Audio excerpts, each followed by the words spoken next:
까지 함께 체크를 해보시죠. 먼저 하루 평균 11조 원을 사들인 개인 투자자들, 과연 많이 담아낸 종목들은 무엇이었을지, 또 그 성과는 어땠을지 관련 뉴스부터 확인을 해보시죠. 3,000포인트를 훌쩍 넘어선 코스피, 이재명 정부 출범 후에 국내 증시에 이렇게 불이 붙자 국장에 뛰어드는 개인 투자자들이 급증하고 있습니다. 주식 거래 계좌 수가 지난 5월 30일 9,034만 개에서 9,128만 개로 한 달 반 만에 100만 개-가량이 늘어났고요.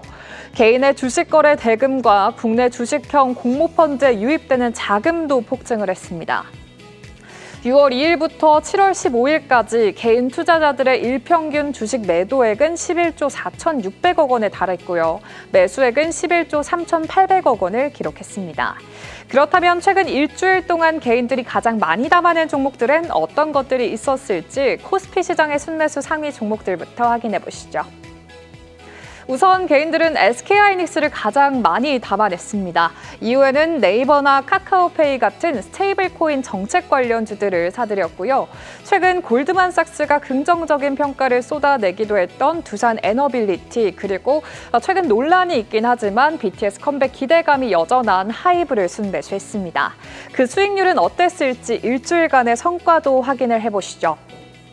먼저 SK하이닉스는 어제 급락 때문인지 10% 넘는 일주일 수익률을 기록하고 있고요. 그리고 이어서 네이버도 확인을 해보시죠. 네이버 역시나 5%대 하락, 카카오페이도 체크를 해보시면 카카오페이 29% 넘게 밀렸습니다. 스테이블 코인 관련주 약세 속에서 이렇게 부진했고요.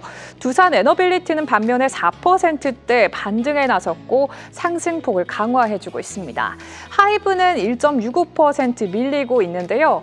한편 코스닥 시장에서는 자동차 소프트웨어 전문 기업으로 이번 주에 코스닥 시장에 데뷔한 종목이죠. 아우토크립트를 가장 많이 사들였고요. 로봇주 중에서는 레인보우 로보틱스를 283억 원어치, 클래시스를 197억 원어치, 이 밖에도 NH KCP, 코스닥에서도 역시나 스테이블 코인을 담아내면서 해당 테마 외에는 대부분 개별 종목에 매수세가 집중됐습니다. 코스닥 시장의 순매수 상위 종목들의 수익률도 확인을 해보시죠. 먼저 아우토크립트는 상승으로 출발을 했지만 일주일 단위로 보면 거의 21% 가까이 밀리고 있고요. 이어서 레인보우 로보틱스도 체크를 해보시면 일주일 동안 1.5% 가까이 상승에 성공을 했습니다. 클래시스 체크해보시죠. 클래시스는 1.56%, 역시나 레인보우 로보틱스에 이어서 강세 나타내고 있고, NHN KCP 스테이블 코인 관련주인데요. 인투셀 먼저는 9.86%, 그리고 NHN KCP는 2%대 상승으로 이렇게 거래가 되고 있습니다. 이처럼 개인 투자자들의 매수세가 강하게 몰리고 있는 시장, 성과는 대체로 엇갈리고는 있는데 일주일만 봤을 때는 좋았던 종목들도 부진했던 종목들도 모두 생존을 하고 있거든요. 앞으로 해당 종목들의 주가 전망은 어떨지 전문가분들의 투자 의견 잠시 후에 들어보시죠. 다음 시그널도 체크해 볼까요? 중국 흑연의 반덤핑 관세 맥인 미국, 급속 충전되고 있는 2차 전지주 뉴스 체크해보시죠. 바닥론에 이어서 지하론까지 거론이 되면서 긴 시간 동안 부진했던 2차 전지주가 최근에는 반등에 성공해주고 있습니다. 주가 배터리가 그야말로 급속 충전이 되고 있는데요. 그 배경부터 짚어보시죠. 우선 미국에서 통과된 OBBBA, 크고 아름다운 하나의 법안이 있었습니다. 첨단 제조 새 공제 종료 시점이 1년 조기 종료되나 우려감이 불식시켰는데 기존대로 유지하기로 결정을 했습니다. 현행처럼 2032년까지 25%의 세액 공제가 제공되는데요. 이와 동시에 중국산 광물이나 부품에는 전기차 보조금들이 배제된 데다가 오늘은 중국산 흑연의 93.5% 반덤핑 부과 소식도 전해졌습니다. 상법 개정 등 증시 활성화 정책 기대와 함께 저점 매수세가 몰리면서 순환매 장세에 따라서 저평가된 2차 전지주로 투자 심리가 이렇게 집중이 되고 있는데요.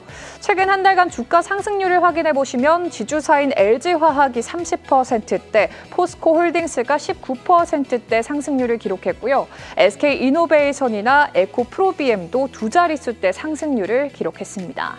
이 가운데 국내 주요 배터리사들은 미국 시장을 중심으로 중국 기업들이 장악한 리튬 인산철, 즉 LFP 배터리 시장 공략을 가속화하고 있죠. 작년과 올해 글로벌 전기차용 배터리 점유율을 확인해 보시면 CATL이나 BYD 같은 우리나라가 아닌 종목들이 전년 대비해서 선전할 때 우리 기업들은 하락폭을 키웠습니다. LG 엔솔, SK온, 삼성 SDI까지 모두 하락세를 나타냈는데요.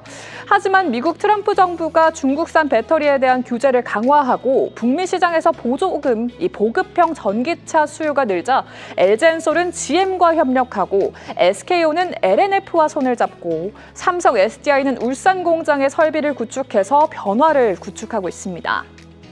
과연 증권가의 생각은 어떨지 체크를 해보시죠. 먼저 오늘 KB증권은 북미 IRA 폐지 예고와 전력 수요 증가로 EV, ESS용 LFP 배터리의 수요가 폭증하는 가운데 이 첨단 제조 세액 공제 AMPC 수령이 가능한 비중국 LFP의 니즈가 확대되고 있다면서 LNF를 최선호주로 꼽아냈고요. 그리고 철강 부문의 회복세 속에서 포스코홀딩스의 목표가 40만 7천 원으로 상향하는 유진 투자 보고서도 이번 주에 제시가 됐습니다. 반면에 삼성 SDI에 대해서 신한투자증권은 어려운 대외 환경이 지속되고 있다면서 목표가를 하향하는 등 업황 개선이 이루어지지 않은 상황이기 때문에 이 상승세를 낙관하기는 힘들다는 우려도 나오고 있거든요.